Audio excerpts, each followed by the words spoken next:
Hey, welcome to Roll Right Radio. I'm New York Mike, and I'm back home. Here I am in my backyard, relaxing, smoking a cigar, enjoying a beautiful day in sunny San Diego. So, this is a recap. This is my YouTube channel recap of the Daytona trip, Bike Week, and all that. It's also a thank you to all of you who watch the YouTube. We learn a lot from your comments, and the fact is, I thank you for making my YouTube channel and what we put out the number 4 watched YouTube in all of Bike Week, and that was great, and we really do appreciate it. I also want to thank Chris Cox, Bikers for Trump, and Jay Allen, my old friend Jay Allen from the Broken Spoke, for helping make, Bike Week was so great. It was, I didn't expect that big a crowd, and I didn't expect the crowd to be where the crowd was. It was a very interesting Bike Week in that it was packed. It was just packed. Now I believe, usually Bike Week, let's say it's 500,000 or 600,000 bikes throughout the week. How many come in, early and leave, and then come in later and leave? The whole flow of it. And I understand that because originally being from New York and going to Bike Week in the 70s and 80s, we would leave the first day of the week when Bike Week started, that it was over 37, 38 degrees in New York, so we could leave, get down the Jersey Turnpike and over that Memorial Bridge, the Delaware Memorial Bridge, before it got too cold. It often got too dark because we wouldn't be able to leave till 10, 11 in the morning, get down the Turnpike. By the time it's 4 in the afternoon, it's getting dark. So it was a challenge, but we'd get there Wednesday, leave usually, if it was nice on Tuesday, we leave Tuesday. Usually have to wait till Wednesday or Thursday, ride down that 900 miles, make it a day and a half, and that was the way it was. So we'd get there for the last week. It was hard to, anyway, that's the way it was. I don't see much difference. People will ride down from New Jersey, New York, when the whole East Coast is such a dense population, and then people would ride down, some early and some late. Being in the industry for all the years I was, I then made it my business to get there early and stay late, because I was doing a lot of networking. I mean, it was my business. Well, it's not my business now. So I wanted to get out there, kind of the same thing, and not having a business reason to be there. In other words, I don't own San Diego Harley Davidson anymore. All those years that I did, and some years before that when I was just in the aftermarket, it was important to be there for business. Now it's not, but it's important to be there for friends. It's a lifestyle that I love, and it's something I love to do. And I'm also promoting Rolling to Remember, which is taken over from Rolling Thunder for Memorial Day in Washington, D.C. So I'm going to talk about that. It's very, very important. It was it was the front of my brain the whole trip, going there, being there, and all the way home. It's so important that we have a significant, big, huge, whatever, but significant representation in Washington, D.C.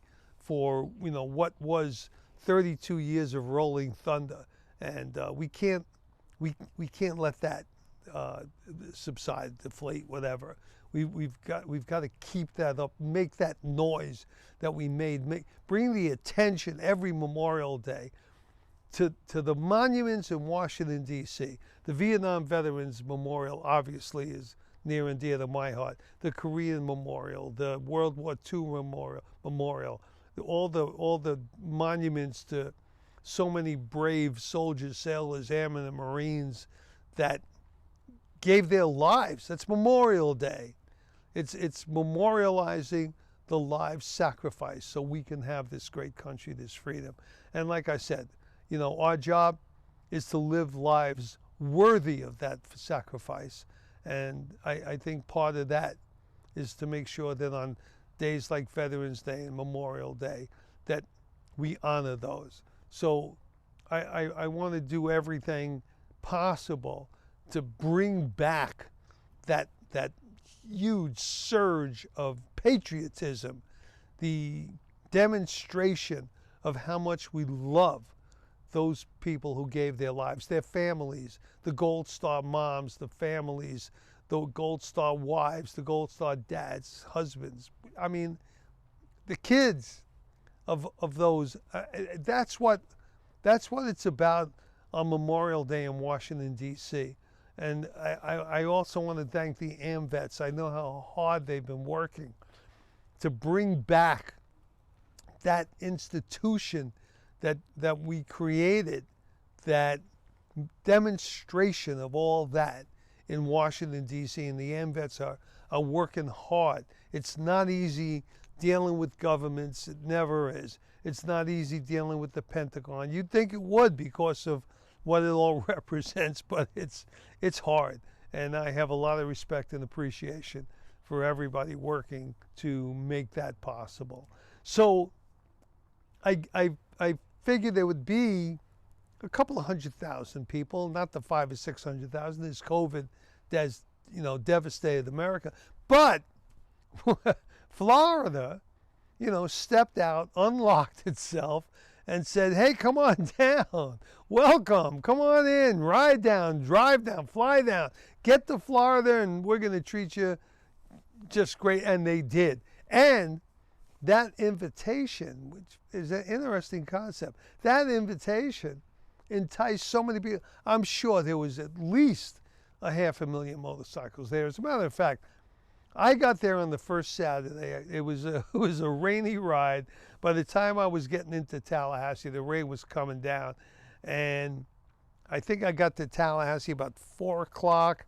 So I had a good 4.5 hours of the downpour from Tallahassee all the way into Jacksonville and down to Daytona. It was crazy. So I got in a little bit later Saturday than I expected, but Sunday morning had the builders breakfast, saw tons of friends, all the builders at Destination Harley Davidson. But by the time when I got there, it started at 9 o'clock. So I got there about 9 o'clock, enough to be there right at 9. I got there right about 9 and go, whoa, don't expect 9 o'clock on a Sunday morning to have to pack, have to park the bike, bring the bike I half a mile at the end of the parking. It was amazing how many bikes were there already. I had no concept of that. That was not the image I had. Certainly not for Sunday morning, and certainly not for Bike Week during COVID. So it was great. It was a pleasant, great surprise, and it just got better from there on in. The Builders Breakfast was awesome. Marilyn Stemp and Woody and everybody there. Dave Perowitz, Jody, all the people. Brian Clark. Just great seeing just so many others, and it's kind of nice to know that it's not just because I own San Diego Harley Davidson, one of the largest in the world. I'm very proud of it, but it was just personally a very rewarding experience to get that kind of reception, and I really do appreciate it. I appreciate this industry, these people, this lifestyle, and the friends I've made in it. So on a personal note, it was great. Beyond that, it's just, like I said, I've been going down there since the 70s, and going to places like the Broken Spoke and all the other places, the Boot Hill Saloon. Of course, it's still there, right across from the cemetery. Everything was just on fire, man. And I also, I'm sitting there enjoying my cigar, and I love cigars. Everybody knows I love cigars and cigar lounges. We're going to do my podcast, by the way, Roll Right Radio, the podcast every Tuesday and Thursday, and we've done a few since we've been back. and the YouTube channel. I'm going to do a podcast one day just about cigar lounges around America. I know there's a TV thing about what uh, uh, not dungeons and devils, but whatever, places to eat that are kind of like, well, cigar lounges are unique all over the country. And there are some really cool ones. I love doing the podcast from Excalibur Cigar and Scotch Lounge in San Diego. We do it twice a week there, and great people. It was wonderful to get back and see Tom and Alex and Myke and everybody else that's there, and we just have a great time. And but then you go to places like Washington D.C., Shelley's Back Room, fantastic.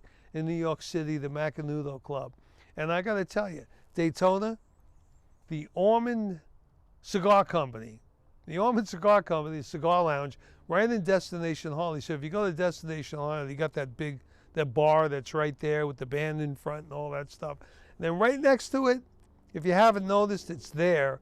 It's Ormond Cigar Company. I think they've been there at least 3 years that I've been going and hanging out there.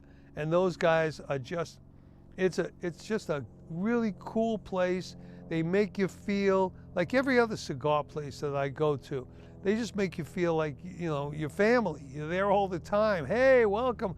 They like to feel they know your brand, what kind of cigar you smoke, and they reach out and try to, make you feel as comfortable as possible.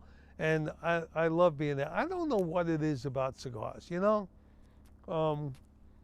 the Native American, the Indians who had the peace pipes. Yeah, everybody likes to sit around in a circle and smoke something, it seems. And when you do, it's relaxing. My friend Chuck was telling me it's about the nicotine, but it's not the bad nicotine you get in cigarettes. It's something soothing about nicotine that's like it helps you meditate. So I don't know all those things. I just know it makes me feel good. So it feels good to be back. The trip back, by the way, again, just to put a cap on, what was also interesting was where everything was happening. It's gotten so spread out. The days when you used to go to Daytona and just go to Main Street, and Main Street had basically everything, and that's what it was. And then Bruce Russmeyer moved up to Ormond Beach. It spread to Ormond Beach. All the bars, the Broken Spoke and the Boot Hill and the rest of them opened on US 1 just south of that. And now that everything is just spread out and big, Main Street was comfortable. It wasn't overcrowded. It wasn't. Now my favorite places on Main Street, the bank, wasn't open. I don't know what's going on. I didn't get too involved, but had enough lunches and dinners, especially the night with with Bobby Seeger Jr. from Indian Larry Motorcycles and his crew. That was great at Hog Heaven.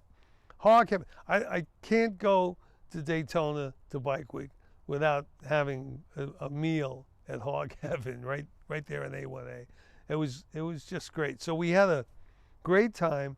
Walk up and down Main Street without being sandwiched in the crowd was kind of nice, but also like you go, where's all the crowds on Main Street? Well, we know where they are. They're all over the place.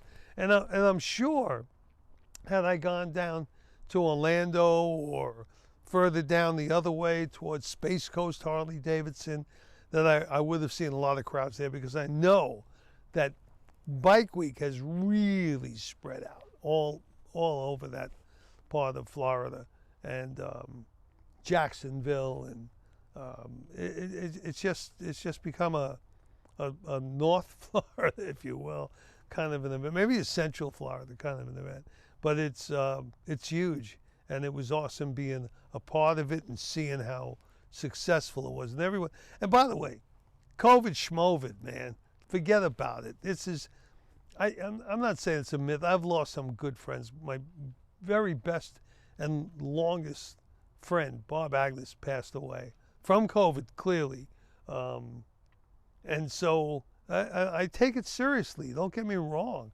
I just think this government overkill, this total. I mean, you listen to this Fauci man. I call him Two Max Tony. You know, Two Max Tony Fauci. Everything was like, first it was, don't wear a mask. Don't worry about it's going to go away. Then it was wear a mask. You got to wear a mask all the time.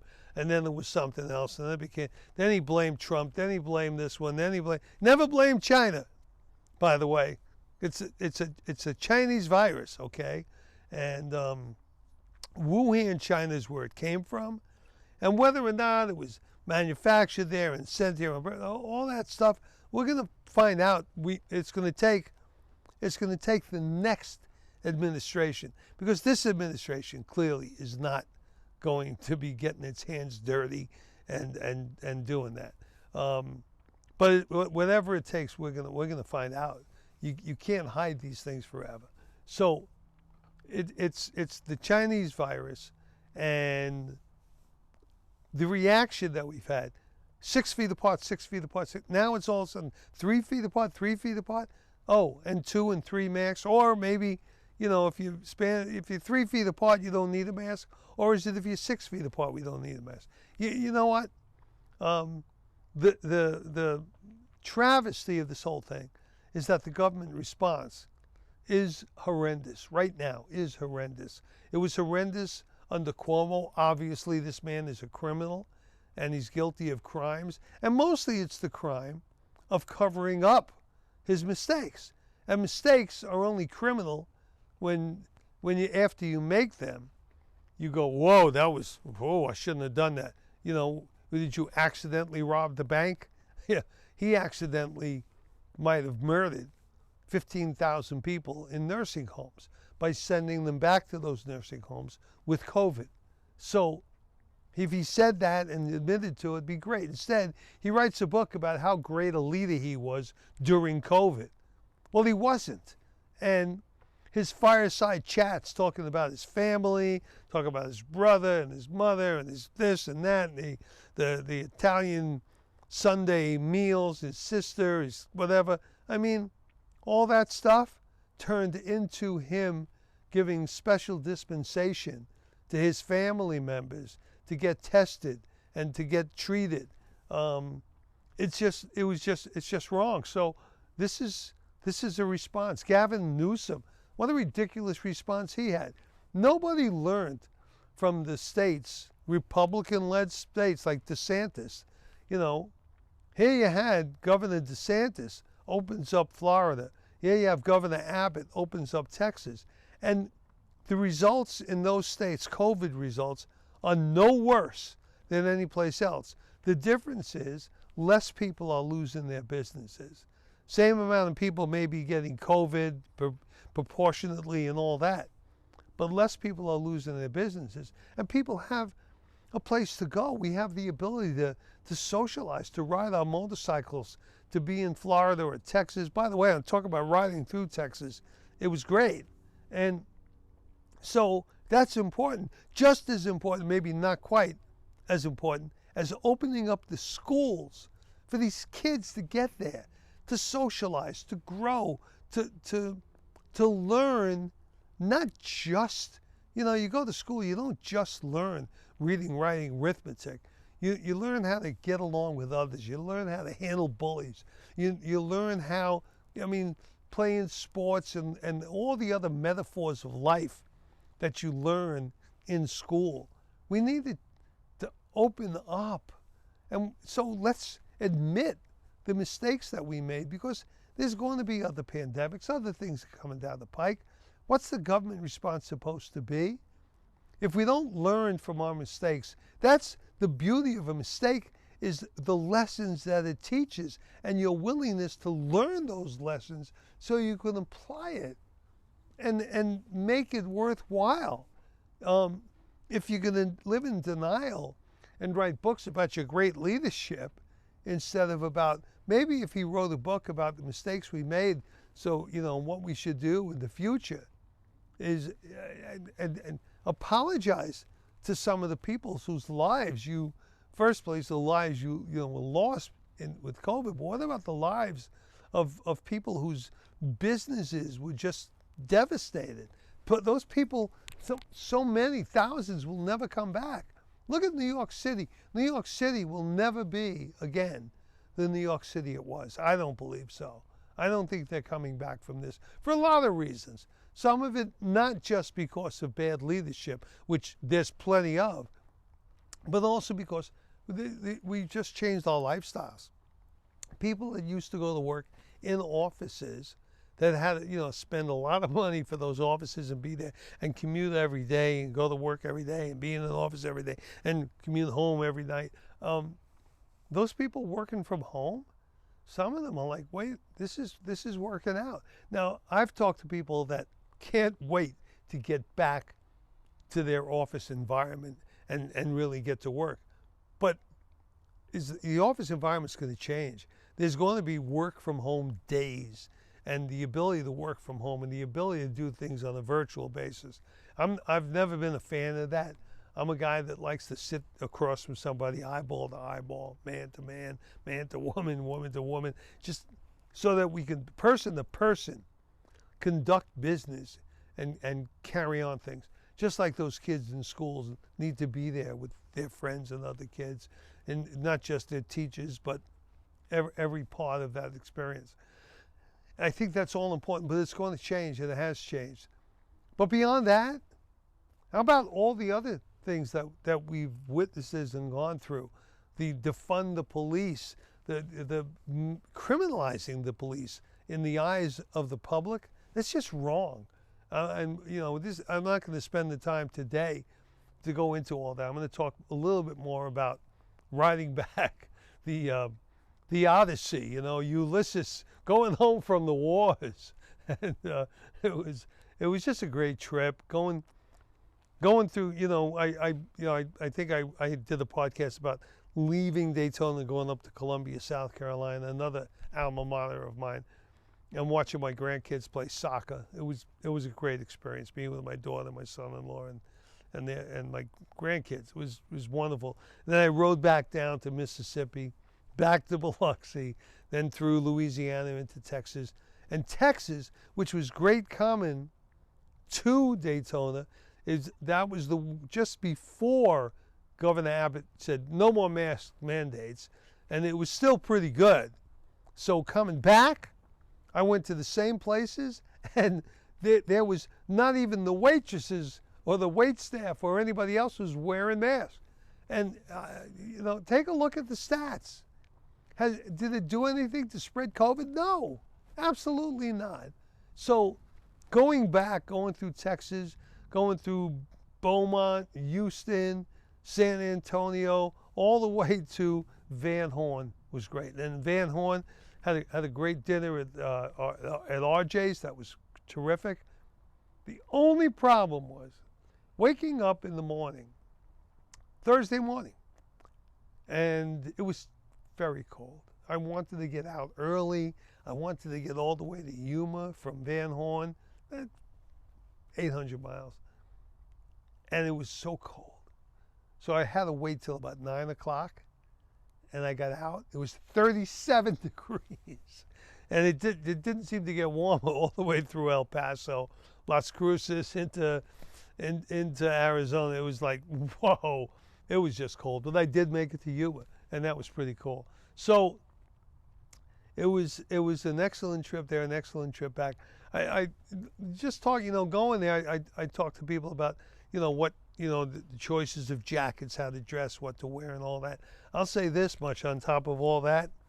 If you don't have electric plug-in stuff, you're missing out on something.